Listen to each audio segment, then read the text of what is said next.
নমস্কার বন্ধুরা, মামের রান্নাঘরে আপনাদের সকলকে স্বাগত জানাই। আজকের রেসিপি রেস্তোরাঁ স্টাইল এগ চাউমিন। চলুন রেসিপিটা দেখে নেওয়া যাক। এখানে আমি ক্যাপসিকাম, গাজর, বাঁধাকপি নিয়ে নিয়েছি। সবজির মধ্যে বাড়িতে যার যা সবজি অ্যাভেলেবেল থাকবে সে সেটাই নিয়ে নিতে পারেন। সব সবজিগুলোকে আমি ভালোভাবে লম্বা লম্বা কেটে নেব। এতে চাউমিনের সবজিটা দেখতে এবং খেতে দুটোই ভালো লাগে।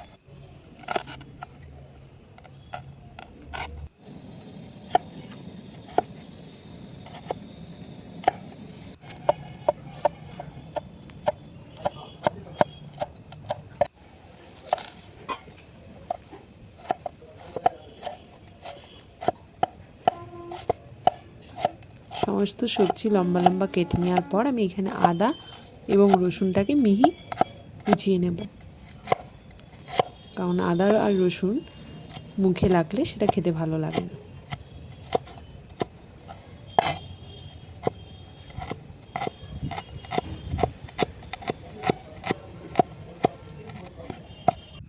এখানে আমি কাঁচা লঙ্কা, টমেটো, ক্যাপসিকাম, গাজর, বাঁধাকপি নিয়ে নিয়েছি। এবার কড়াই ভালোভাবে গরম হয়ে এলে তাতে আমি জল দেব। জল ফুটে এলে চাউমিনগুলো দিয়ে দেবো। এতে লবণ, সাদা তেল দিয়ে দেবো যাতে একে অপরের গায়ে লেগে না যায়। চাউমিনটা হাফ কুক করে তুলে নেব। এবার এখানে আমি ডিম, গোলমরিচের গুঁড়ো, লবণ দিয়ে ভালোভাবে ফেটিয়ে নেব এবং ডিমটাকে ঝুড়ো করে ভেজে নেব।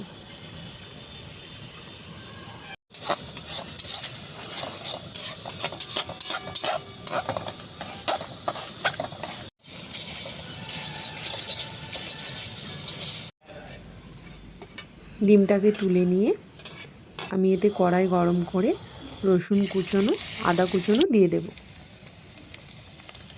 এগুলো লাল লাল করে ভাজা হয়ে গেলে এতে আমি পেঁয়াজ দিয়ে ভালোভাবে ভেজে কেটে রাখা সমস্ত সবজিগুলো দিয়ে দেবো।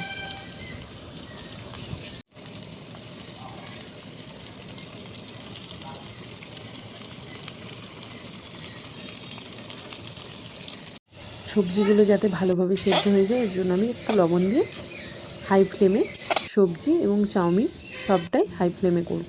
এবার একটা সস রেডি করে নেব। তার জন্য সাদা তেল, ভিনিগার, সয়া সস, গোলমরিচের গুঁড়ো এবং টমেটো কেচাপ দিয়ে আর বিট নুন দিয়ে ভালোভাবে ফেটিয়ে নেব।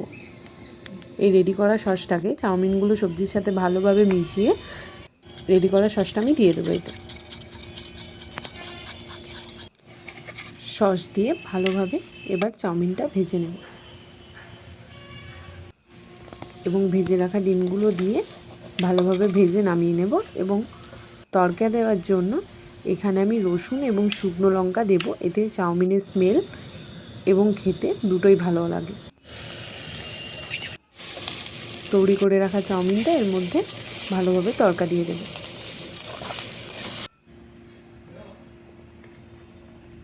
এইভাবে একবার রান্না করে দেখবেন, চাউমিন খেতে খুব ভালো হয় এবং এর স্মেলটাও খুব সুন্দর হয় রসুন দিয়ে তড়কা দেওয়ার কারণে।